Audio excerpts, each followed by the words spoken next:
ذمہ دار ہیں،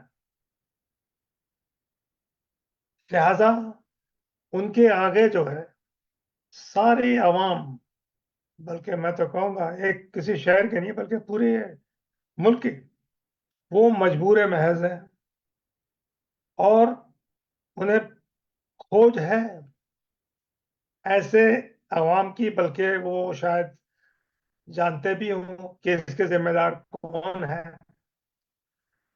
لیکن اس کے باوجود جو ہے وہ ان عناصر کی بےکنی نہیں کر سکتے، کیونکہ وہ اتنے پاورفل ہیں کہ کئی اداروں نے مل کر جو ہے اس ملک میں دہشت کا بازار گرم کر رکھا ہے۔ تو ظاہر ہے یہ بات جو ہے علامت کے طور پر ہی پیش کی جا سکتی ہے، اور رمیش نے اس کو بہت اعلیٰ طریقے سے پیش کیا کہ ڈھونڈو ایک پاگل کتے کو، اور اگر ہے بھی ہے تو اگر آپ میں ہمت ہے تو پھر جو کرپشن اور جو ملک میں قتل و غارت گری کا جو بازار گرم ہے اس کو آپ ملک کو بچائیں ان سے، کیونکہ لوگ تو بیزار ہیں۔ مطلب یہ ہے کہ یہاں پر جو خاموش تماشائی ہیں ان میں اتنی ہمت نہیں، کیونکہ وہ ملک کے ایسے ایسے ادارے بھی اس میں انوالو ہیں پاگل کتے کی شکل میں کہ آپ ان پر ہاتھ نہیں ڈال سکتے، بلکہ وہی ساری سوسائٹی پہ طاری ہے، اور وہ سوسائٹی کو انہوں نے اپنے قابو پہ کر رکھا ہے۔ تو اس میں ایک زاویے سے آپ اس افسانے کو نہیں کر سکتے، اس افسانے کو کئی زاویوں سے پرکھا اور دیکھا جا سکتا ہے، اور یہاں حویش نے اپنی چابک دستی اور فنکارانہ افسانہ نگاری کا جوہر دکھایا ہے کہ بھائی آپ وہ بات بھی کر سکتے ہیں جس پر حکومت ان کے خلاف کچھ کہہ نہیں سکتی، کیونکہ وہ تلمیحاتی انداز میں انہوں نے پیش کیا ہے اور لوگوں تک پیغام پہنچ گیا ہے۔ لیکن اب ان کے انتقال کے بعد اب لوگوں کو سب پتا ہو گیا کہ بھائی اس کو کھوج کی کیا ضرورت ہے، وہ تو سب سامنے ہے۔ تو یہ ایک بڑا المیہ ہے جو پیش کیا گیا ہے، اور سب سے بڑی بات ہے کہ اب کھوج کی ضرورت نہیں، جو لوگ ذمہ دار ہیں وہ سامنے آ گئے، لیکن اس کے باوجود ہم مطلب یہ ہے کہ عوام الناس جو ہے ان کے لیے کچھ کرنے کی کوشش کے باوجود مجبور ہے۔ تو اس افسانے بہت اچھا افسانہ ہے بہت، اور یہ افسانہ میں نے نہیں پڑھا تھا پہلے، لیکن بہت اچھا افسانہ ہے۔ بس اللہ ہمیش کو غریق رحمت کرے۔ بس یہاں پر میں اپنی بات جتنی کہنی تھی وہ میں کہہ چکا ہوں، اور ایک بات جو اس میٹنگ کے متعلق ہے وہ بھی ہے کہ بہت اچھی میٹنگ رہی ہے، اور لوگ سب نے کھل کر جو ہے اپنی بات کہی ہے، اور نظم اور افسانے کے متعلق بہت سے جو علامات ہیں وہ بھی کھل کے سامنے ہیں، لیکن پہلی جو علامت ہے وہ پرسنل علامت تھی نظم کی، پورے ملک کے حوالے سے علامات کو یکجا کیا گیا ہے۔ بس خدا حافظ۔ بہت بہت شکریہ، بہت بہت شکریہ ناصر مرادی صاحب، آپ نے آج کی نشست سے صدارت کی، اور افسانے اور نظم نہیں یہ تو کی بہت بہت بہت بہت شکریہ، اس آپ نے وقت نکالا ہمارے نشست کے لیے۔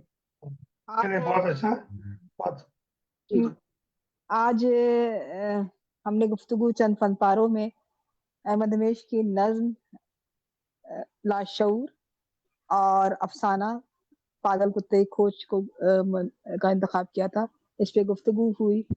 چونکہ اس عام ہماری روایت ہے کہ راشد جاوید صاحب جو ہے وہ نشست کا اختتام کا اعلان کرتے ہیں، لیکن وہ کچھ مصروفیت ہے ان کی فیملی میں. اچھا ایک بات مجھے اور بھی کہنی ہے یہ انجلا، ایک بات میں کہنا کہ ہمیش نے ایک یہ کتے کے متعلق لکھا تھا. کوئی 35 سال یا 30 سال پہلے میں نے بھی کتے پہ افسانہ لکھا تھا، لیکن اس کا عنوان تھا شہر کے خوفزدہ کتے. تو حالانکہ اس کا بھی ملک کے سے تعلق تھا اس کا. تو بس یہی کہنا تھا آپ سے. میں بالکل ہی چاہوں گی کہ کبھی ہم آپ کے اس افسانے کو میں آپ سے بلکہ لے لوں گی. میں افسانہ آپ سے یہ والا افسانہ میں لے لوں گی آپ کا. نہیں مگر یہ افسانہ کافی طویل ہے، تو کیونکہ میں بیانیہ انداز میں لکھتا ہوں تو کافی طویل ہو جاتا ہے 15-20 صفحے کا. تو وہ میرے خیال میں آپ سننے کے والے افورڈ نہیں کر سکیں گے. تو کر سکتے ہیں تو پھر چلے دیکھتے ہیں پھر انشاءاللہ پھر رکھتے ہیں اس پہ بھی. تو میں چونکہ اب صاحب صدر کی گفتگو ہو چکی ہے اور نشست اختتام پر ہے، تو باقی جو لوگ ہمارا فورم ہے چراغ ہمیش کا، اس پہ اگر اپنی رائے مجھے بھیج سکتے تو میں اس پہ لگا دوں گی. صفیہ کہہ رہی ہیں کہ میں اب چونکہ نشست اختتام کا اعلان ہو چکا ہے، میں تمام دوستوں کا شکریہ ادا کرتی ہوں. راشد صاحب کا کی یہ ذمہ داری جو ہے اگر میں ممتاز حسین صاحب کو دے دوں کیونکہ وہی ہیں ہمارے لیے، تو ممتاز حسین صاحب آپ ہی نشست کا اختتام کا اعلان کر دیجیے تمام دوستوں کو شکریہ کا. چلو مجھے وہ یہ اتنی بڑی جو اختتام کرنے کی جو ہے وہ ذمہ داری سونپ دی گئی ہے، حالانکہ آپ بہت اچھے طریقے سے اختتام کر سکتی تھی، لیکن آپ کا حکم سر آنکھوں پہ. تو بہت خوبصورت نشست تھی، بھرپور نشست، خوبصورت نظم، اور اسی نظم کے انداز میں ہمیش صاحب کی جو افسانہ تھا وہ بہت ہی خوبصورت اور بھرپور گفتگو رہی. اور صاحب صدر نے تو بہت ہی خوبصورتی سے جو ہے اس کو جو ہے ڈیفائن کیا. ان کے ہم مسروں اور ان کے دوستوں میں سے ہیں، تو ہمارے لیے تو بہت ہی عزت ان کے لیے ہے، بہت ہی محترم ہے ہمارے لیے. سب لوگوں نے آپ کی محبت ہے. جی بہت سب دوستوں نے بہت اچھی پارٹیسپیشن کی. احمد مبارک نے بہت خوبصورت بات کی، راشد جاوید صاحب، سورا اور سب دوستوں نے جو ہے. تو میں جن کا نام بھول گیا ہوں تو مجھے معاف کر دینا، اور مہر زیدی اور ساروں نے اور ناجیہ جی سب. تو آج کی بھرپور نشست کا اختتام، اور پھر ایک ریکویسٹ ہے کہ پلیز پارٹیسپیٹ کیا کریں. اور ہم سیکھتے ہیں، میں انہی نشستوں سے سیکھ کے ہی جو ہے وہ بات کرنا سیکھا ہوں. میں ابھی سیکھ رہا ہوں، طالب علم ہوں. تو آج کی نشست کا اختتام. خدا حافظ. بہت شکریہ نجم حسین حیدر، صفیہ جمریقی، نجم نادر مطور حیدر، سب دوستوں کا بہت بہت شکریہ. اجازت، شب خیر، خدا حافظ. شب خیر.